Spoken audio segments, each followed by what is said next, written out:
I can't think. What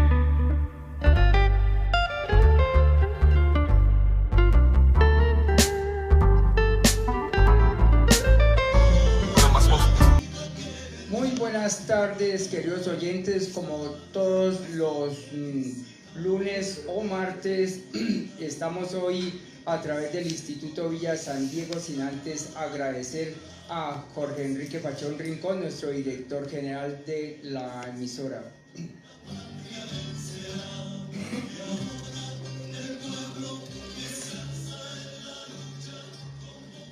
Como les dije, como todos estos días que tenemos nuestro espacio a través del Instituto Villa San Diego y su espacio Radio Rebelde, el día de hoy, 9 de julio, tenemos dos super invitados con quienes vamos a hablar de los retos y avances de la educación pública.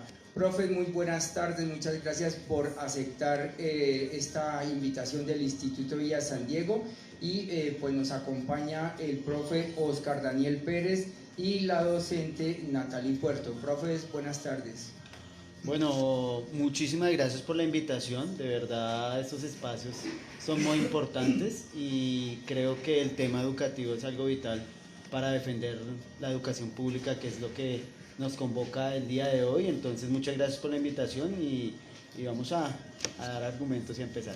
Claro que sí. Profe, buenas tardes. Bueno, muy buenas tardes, su merced. Muchísimas gracias por la invitación. Saludar a todas las personas que nos están escuchando. Esperamos que esta sea una conversación cálida, agradable y por supuesto que sirva para que quienes estén allá pegados a la grabadora, al parlante, al celular, aprendan y bueno, que sea muy fructífero para quienes están allá. Muchas gracias. Claro que sí, profe, y como usted bien lo decía, profe Oscar, vamos a hablar de toda esta parte que nos conlleva hacia la parte educativa, esos retos y avances de la educación pública. 4:20 de la tarde, el tiempo es oro en la radio, profes, entonces tenemos que aprovechar el 200% este espacio. Y pues vamos a empezar de una vez con esa pregunta que pues tenemos aquí en nuestro programa, y por qué la educación pública se convirtió en una prioridad para el gobierno nacional, por qué es tan importante la educación pública pues a nivel nacional, y pues que querramos o no querramos, sin educación pues no somos nada. Entonces, profes, avancemos en esta pregunta. Bueno, es una pregunta bastante importante porque resulta que en nuestro país vemos históricamente que hay brechas sociales, ¿sí? Sí. La sociedad tiene un montón de brechas y lo único que puede desarrollar, avanzar hacia la justicia social es la educación, ¿sí? Es algo muy importante, se ha convertido en algo muy importante la educación básica, la educación media y la educación superior. Quien logra desarrollar la educación pues puede tener mejores modo de vida, ¿sí? Puede desarrollar un pensamiento crítico, un pensamiento científico, puede comprender la sociedad de otra manera. Entonces, en estos 4 años se ha intensificado dos aspectos fundamentales del fortalecimiento de la educación pública, lo cual es la cobertura y la calidad educativa. Eso es fundamental. Pero también las condiciones deben ser óptimas para el desarrollo del pensamiento crítico. Si no hay condiciones, pues es muy difícil que los maestros desempeñen una labor bien hecha, que los niños puedan aprender los contenidos y desarrollar todo eso que están en los modelos, ¿sí? Entonces, para poder lograr eso también se necesitan unas condiciones óptimas en los colegios, en las universidades, y adicionalmente también los derechos laborales del magisterio. Es importante que los docentes tengan una estabilidad que permita el fortalecimiento de la educación. Entonces, digamos que para el gobierno nacional se ha convertido en una prioridad el tema educativo, es decir, aumentamos en un 32% la inversión en infraestructura en los últimos 3 años. Entonces, digamos que es una apuesta para este gobierno lograr entender el tema educativo un eje principal del país. Sí. Claro que sí, profe, y además tengamos en cuenta que es un derecho, ¿no? Que es un derecho que tenemos como todos, como ser colombianos, y es un derecho que no lo podemos pues dejar de un lado. Profe Natalia, ¿por qué ¿Por qué la prioridad tan grande del gobierno nacional se ha vuelto la educación? ¿De qué depende tanto eso de que sea una prioridad pues para cada gobierno? Yo creo que, bueno, y ahí me sumo un poco a lo que decía el profe Dani, la educación es ese puente que nos permite, ojo, no solo como individuos, sino también como familias, como sociedad, soñarnos otras cosas, hacer otras cosas, y yo sé que quienes están escuchando de pronto se sienten identificados o identificadas. ¿Por qué? Porque muchos de nosotros y nosotras somos hijos de la universidad pública, de los colegios públicos, en fin, y a través de eso fue que logramos estar en el lugar en el que estamos, logramos permitirles a nuestras familias una forma diferente de vivir, pero también nosotros pensarnos el mundo de una forma diferente. Entonces, creo que la educación ha cobrado una relevancia fundamental, como su merced lo decía, en tanto es un derecho, pero también es para mí un bien fundamental en la sociedad que va a permitir que como sociedad caminemos hacia otro lado, que no nos quedemos solamente en una forma de pensar o de ver el mundo, sino que podamos también transformarlo, y eso implica los territorios, porque es que si de pronto hoy un joven decide estudiar agronomía en una región como esta o decide estudiar veterinaria, son jóvenes que posiblemente lo quieren hacer para volver a sus fincas, a sus veredas y transformar las formas en las que se han hecho ciertas actividades. Entonces creo que cobra relevancia en tanto es un derecho que no es solamente individual sino colectivo y beneficia a las personas que rodean al estudiante, a la mamá que está escuchando esto, está estudiando en el SENA, no sé, en fin, creo que es una cadena importante de logros. Claro que sí, profe, y recuerden, queridos oyentes, que estamos a través del Instituto Villa San Diego con su espacio Radio Rebelde. Y el día de hoy tenemos a dos docentes con los cuales estamos hablando de los retos y avances de la educación pública.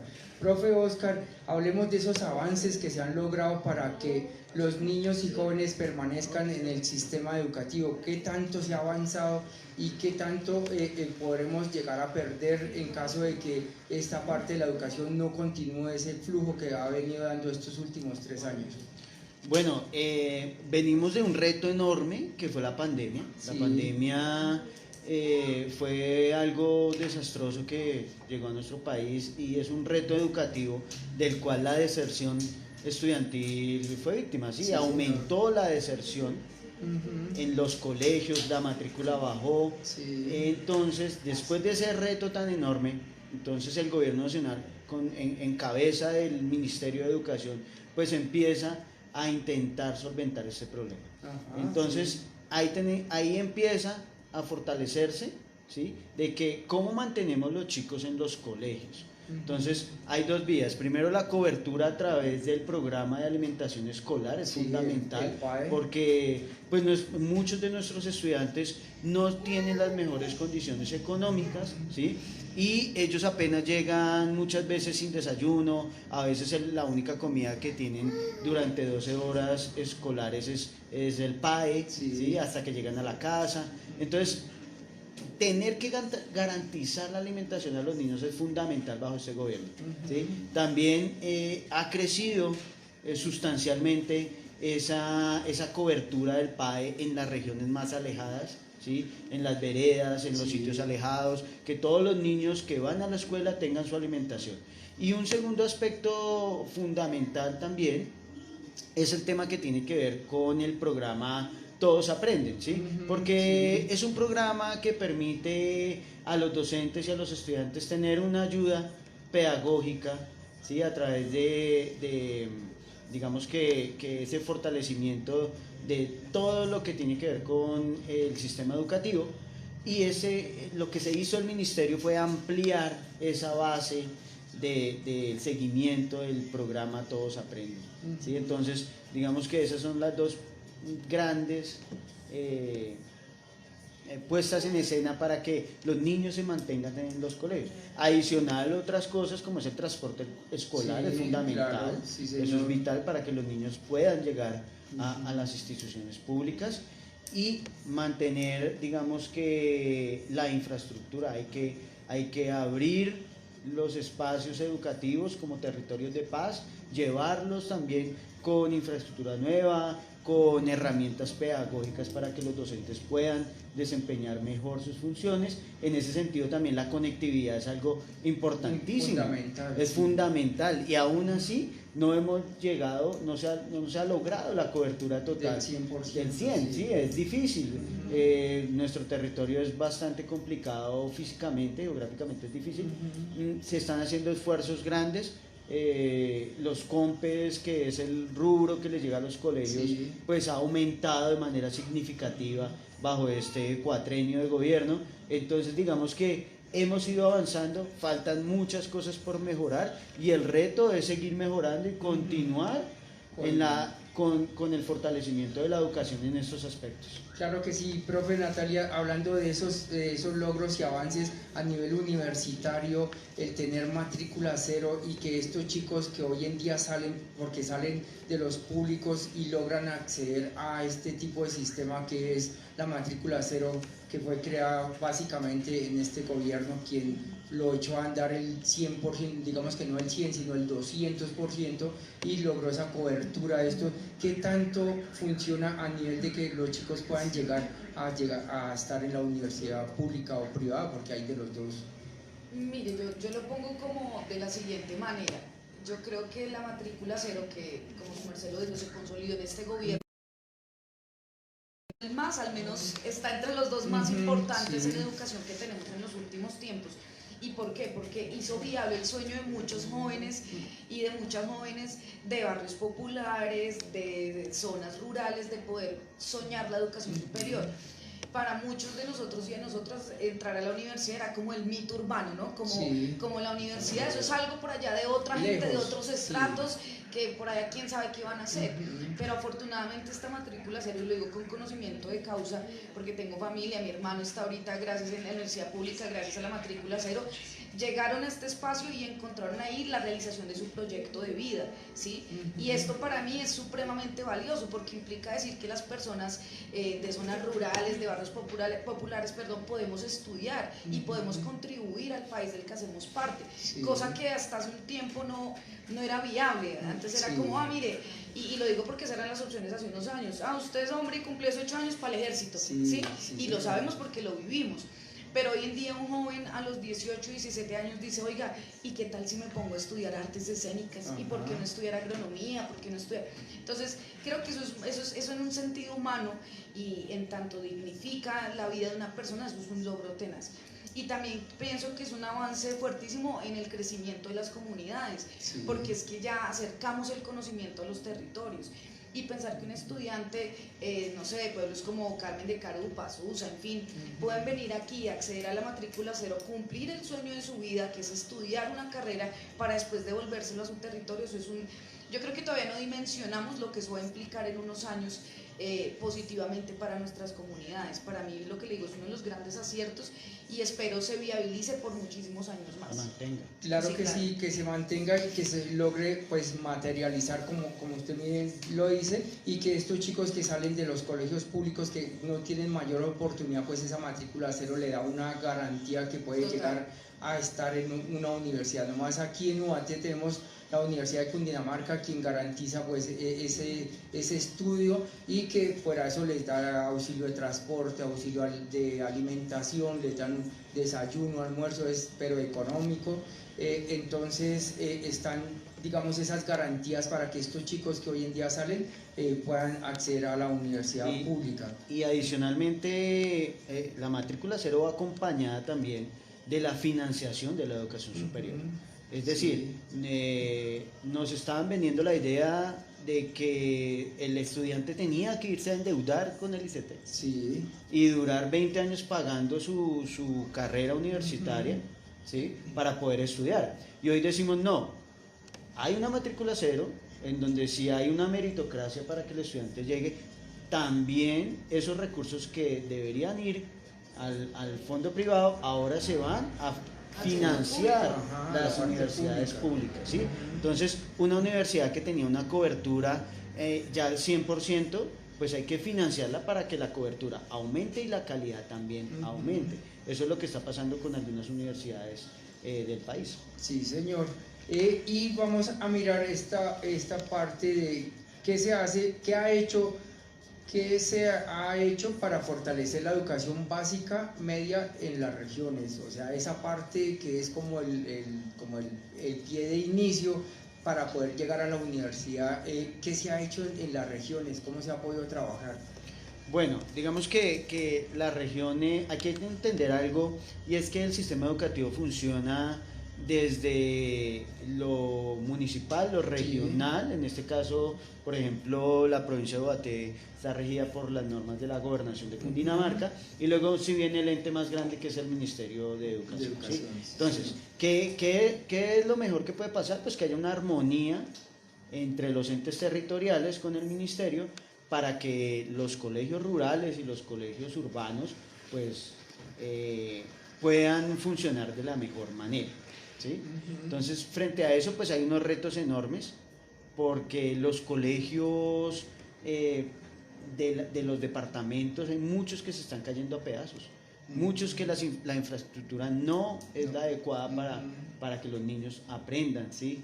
Entonces es un llamado también a que no solamente el gobierno nacional tiene que invertir en infraestructura, sino que también las gobernaciones tienen que aportar a que las condiciones mejoren para desarrollar bien lo que tiene que ver con la parte educativa. Y también pues mantener esa planta de docentes, ¿no? Tanto en la parte urbana como en la parte rural, porque vemos que a veces en la parte rural pues hace falta el docente, o solo es un docente para 35 niños, y pues esa parte de la cobertura queda un poquito como floja para poderle dar cobertura a estos chicos. Sí, definitivamente, y como lo decía Daniela, existen un montón de retos, yo creo, en la actualidad. Pero así como iniciamos el programa, yo lo quiero recalcar, y es que quizás nunca en la actualidad se había visto una avanzada tan fuerte mirando hacia la educación pública, ¿no? En sus diferentes niveles. Y yo igual creo que existen cualquier cantidad de, sí, no sé cómo decirlo, como de barreras que se puedan presentar, pero creo que es resaltable lo que se hace en temas de cobertura. Es muy interesante cuando se están aperturando universidades en diferentes lugares de Colombia, también colegios. Creo que esto es el llamado que como país necesitamos, y es que por fin nuestros hijos e hijas salgan para construir país, ¿no? Que la vida, obviamente el componente laboral es fundamental y todos lo necesitamos y todos lo tenemos, pero como también el colegio, la universidad y bueno, demás instituciones hacen parte de la vida, de la formación del ser humano. Entonces sí, creo que, y lo repito, retos hay muchos, pero pensar también en esos avances que se dieron históricamente, y pues también pensar en miras del futuro, que no vayamos a tener retrocesos, porque ese es el riesgo también de hablar de derechos, y es que los derechos también todo el tiempo están en disputa. Y esos son llamados importantes a que miremos el futuro y cuáles son esas opciones o cuáles son esos caminos realmente pertinentes que nos van a hacer avanzar en educación y no retroceder. Esa sería como un poco mi reflexión sobre eso. Y la cantidad de dinero que últimamente pues el gobierno ha diseñado o ha dado para que la educación sea mejor, que lo que dice la profe, han hecho universidades por decir, en el Amazonas, en la Guajira, donde nunca había, y ahorita se han creado universidades para que en ese sector, en esa región, pues se logre llegar a tener pues estos programas de educación superior. 4:36 de la tarde, se me devolvió el reloj, 4:36 de la tarde, estamos a través del Instituto Villa San Diego con su programa Radio Rebelde, y vamos a hacer una pequeña pausa comercial y ya regresamos. Bueno, ahí se cumplió el objetivo. Eso, vamos bien, vamos bien. Sí, pero una cosita es Natalie. Radio Rebelde. ¿Quién les habla? El profe Freddy Delgado. Les recuerdo que estamos con dos super invitados, dos docentes que nos acompañan para hablar de los retos y avances de la educación pública. Profe Oscar Daniel Pérez y la profe Natalie Huerto. Ellos dos nos están acompañando para hacer ese análisis. Profe, pues vamos a seguir con la siguiente pregunta. ¿Y cómo ven ustedes las propuestas de la parte de privatizar la educación? ¿Qué tanto es tan atractivo, o lo contrario, qué tanto es, digamos, desastroso el que la educación pues se llegue a privatizar? Bueno, yo creo que llegamos a un tema fuerte, pero importante y necesario. Ajá. Y es que cuando hablamos de privatizar la educación, le estamos quitando, bueno, todos estos avances, todos estos logros que hemos venido hablando, es prácticamente quitarle la posibilidad a que las personas que históricamente no habían podido acceder a la educación en sus diferentes niveles, quitarles totalmente la posibilidad de acceder o hacerlo muchísimo más difícil de lo que en otros momentos fue o de lo que ya es. Entonces, en definitiva, pensar en privatizar la educación implica, así como para ponerlo en palabras castizas, quitarle incluso su componente de gratuidad, ¿no? A lo que incluso hoy en día es no solo la educación superior, sino también el bachillerato, la primaria. Desafortunadamente vemos hoy en día muchas de estas propuestas porque parecieran ser atractivas, ¿no? Pero realmente, y acá yo los invito a quienes nos escuchen a que piensen para quién puede ser atractiva esta propuesta. Seguramente para la señora que nos está escuchando, para el señor que va manejando y está escuchando esto, la propuesta no es atractiva. ¿Y por qué no lo es? Porque realmente ataca y va en detrimento de que quienes, como yo y como otras personas hijas de la educación pública, pues no podamos acceder a ella de la misma manera y que perdamos muchos de esos logros que hemos conseguido hasta el momento. Entonces es desastroso, es supremamente perjudicial. Ya ahorita pues hablaremos de lo que puede llegar a ocurrir a futuro, pero en definitiva sí implica perder mucho de lo que hemos avanzado y seguir pensando que la educación es para unos cuantos, cuando no debería ser así, es retroceder ese camino ya andado. Y el reto real es que podamos soñar una educación para todos y todas y que sea realmente amplia, ¿no? Donde podamos estar todas las personas sin importar la región en donde estemos, lo lejos, ¿sí? Pero al pensar en privatizar y dejar que capital privado, que dinero de empresas entre ahí, implica retroceder, yo creo que años luz, pensar en países que pasan por situaciones así y por propuestas así, y el panorama no es nada alentador, ni su presente es alentador, porque implica retroceder en los derechos ya adquiridos, que como dije, pues siempre desafortunadamente están en juego. Esto, profe Carlos, esto se volvería a pensar en que esto se convertiría la educación en un negocio, porque podrían, como dice la profe Natalice, pocos serían los que llegarían a digamos, a tener la educación, entonces a acceder a este tipo de educación. ¿Sería un negocio o cómo ve usted esa propuesta de privatizar la educación? Bueno, realmente las propuestas de privatización no son nuevas, ¿sí? Desde los años 90 venimos con políticas educativas neoliberales que tienden a privatizar la educación, eso no es nuevo. Y siempre los maestros hemos defendido la educación pública para lograr que no se privatice. Hace muy poco tuvimos una propuesta en el Congreso de la República que era la ley estatutaria. Nosotros los maestros nos opusimos a esa ley estatutaria porque era el principio de la privatización de la educación, ¿sí? Y como lo dice mi compañera, la educación debe ser pública y debe ser para los sectores más vulnerables, ¿sí? No se puede convertir en un negocio, ¿sí? Porque claramente lo educativo, el que te enseña a ti a formar tu pensamiento crítico, pues no es productivo, ¿sí? No es productivo. Si tú ves el Estado de una manera productiva, pues lo educativo no lo sería, ¿sí? Entonces el Estado tiene que ver la educación como un motor fundamental de la sociedad, ¿sí? Pero en ningún momento se puede permitir la privatización. Hay diferentes propuestas que tienden a eso, ¿sí? Hace poquito también se cayó la nefasta propuesta de los vouchers educativos, que es empoderar a los colegios privados con los recursos del Estado para poder, digamos que aumentar su matrícula, ¿sí? Con los famoso bono escolar. El bono escolar, sí señor. Y este bono escolar, ¿sí? Lo que permite es fortalecer el sector privado, pero debilitar el sector público. Entonces, los muchachos que van al colegio y que sufren de las condiciones de infraestructura, de mala conectividad, de diferentes situaciones en los colegios, pues imagínate si los recursos ahora ya no van a llegar a los colegios, sino se van a los colegios privados. O sea, se va a, digamos que se va a volver una crisis educativa en todas las instituciones.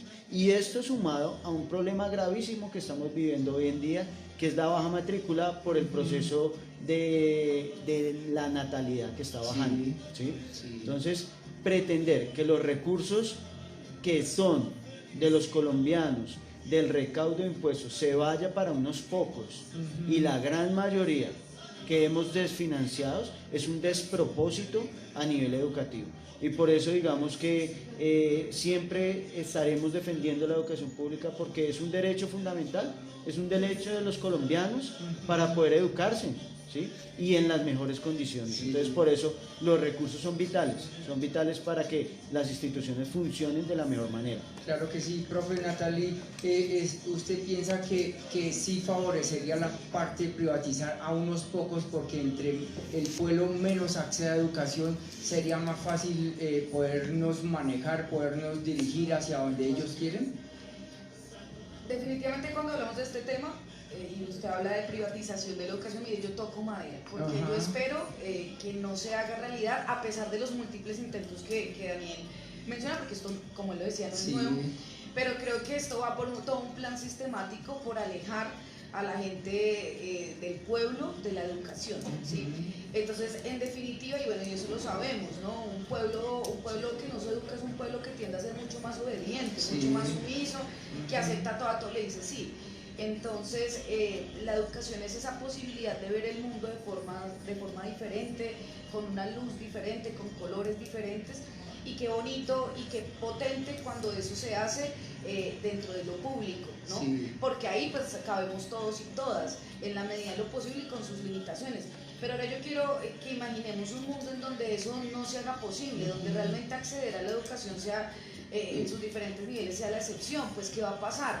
Se va a romper el tejido social de muchas comunidades, por lo que veníamos hablando al comienzo del programa, familias que van a perder la posibilidad de ver un mundo diferente a través de sus hijos, de sus sobrinos, en fin, pero también esos individuos que ya no van a poder tener la posibilidad de asumir unas posturas y unos criterios porque les fue arrebatado por hacer de la educación un negocio. Entonces, por donde lo miremos, es nefasto. Claro que sí, profe Carlos, ¿cuál sería ese impacto?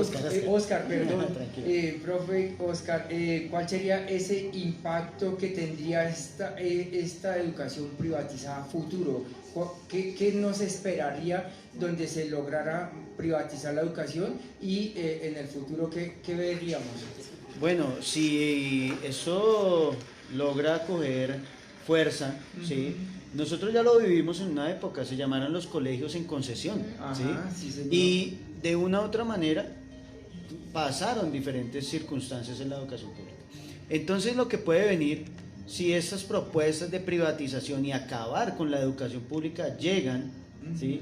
Es que podemos tener varios aspectos. El primero de ellos es que evidentemente los colegios van a sufrir de infraestructura, se van a caer a pedazos porque no va a haber con qué invertir, no va a haber con qué mantenerlo, porque el dinero se va a ir para unos pocos. Segundo, la matrícula en los colegios va a caer más, ¿sí? ¿Esto qué va a generar? Va a generar una masacre laboral en términos del magisterio. Sí, claro que sí. Porque recordemos, nosotros los maestros somos asignados por el número de estudiantes en cada aula, ¿sí? Entonces, hasta que no haya una relación técnica, entonces se va a disminuir la matrícula y vamos a ver un montón de maestros excedentes, ¿sí? Y va a haber una masacre en términos de los derechos laborales del magisterio, ¿sí? Eso es bastante preocupante. Y lo tercero es que nos han vendido la historia de que el colegio privado puede llegar a ser mejor si adquiere todos los recursos del Estado y todos los estudiantes del Estado. Pues resulta que va a ampliar su cobertura, pero no va a ampliar su calidad. ¿Sí? Eso ya lo vimos con los colegios en concesión. Hoy en día tenemos en diferentes municipios y en Bogotá tenemos colegios concesionados en donde los resultados no son los mejores, no son mejores que los colegios públicos. Y las condiciones laborales. Y las condiciones laborales son paupérrimas. Entonces, esos son los riesgos que estamos mirando hacia el futuro, ¿sí? Los que estarían en riesgo serían los docentes que han entrado hace 5 años o... Los docentes provisionales, los docentes de planta, los docentes de colegios privados, ¿sí? y la infraestructura en las instituciones educativas. ¿Sí? Eso, además que no va a haber recursos para ejecutar proyectos pedagógicos, Sí. para que los muchachos tengan una educación de calidad, con los mejores recursos, no la va a haber, porque simplemente el Estado va a llevar el dinero al número de estudiantes que tengan los colegios. Entonces va a ser nefasto para la educación si esto llegara a tener fuerza. Claro que sí. Es terrible pues pensar que la educación llegará Esperemos que no. a tal punto, pero esperemos que no, y que esto que se está haciendo durante estos cuatro años, porque ya se está acabando este periodo, pues se logre mantener y se logre sostener por mucho más tiempo, y todo eso depende de nosotros como familia, que logremos pues llevar un buen objetivo y que sepamos pues elegir por este tipo de educación que nos ha llevado muchísimos beneficios a todos, porque esto es hablar de la educación tanto en la parte urbana como en la parte rural, y pues ni hablar en la parte de la educación universitaria, ¿no? Entonces, profe, no sé, 4:56 de la tarde, ya casi estamos llegando a nuestra recta final, no sé qué más queda por hablar y comentar sobre estos retos y avances de la educación pública en Colombia. No, agradecer nuevamente el espacio a los oyentes que nos están escuchando, y una reflexión final es que hay que confiar que la educación es el camino para avanzar, y la educación pública tiene errores, tiene dificultades, ha sido perjudicada a través de la historia. Siempre, todo el mundo se sube en este bus de la educación, pero la verdad es que son muy pocos los que en verdad quieren que la educación pública se fortalezca. Hoy en día todos los discursos que escuchamos en redes sociales, en todo lado hablan de la inversión a la educación, pero son muy pocos los que verdaderamente quieren que la educación pública sea un pilar de nuestra sociedad.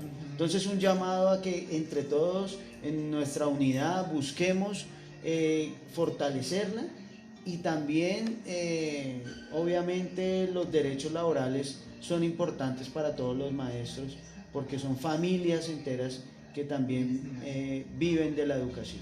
Entonces es como mi reflexión final. Claro que sí, profe Natalie, ¿qué reflexión nos deja estos retos y avances de la educación pública? Bueno, muchísimas gracias por el espacio, profe. Creo que es un espacio muy valioso, invitarlos a que escuchen todos los lunes o martes. Y bueno, por supuesto, a defender la educación pública que nos está escuchando allá, que por favor este haya sido un espacio de reflexión, de análisis.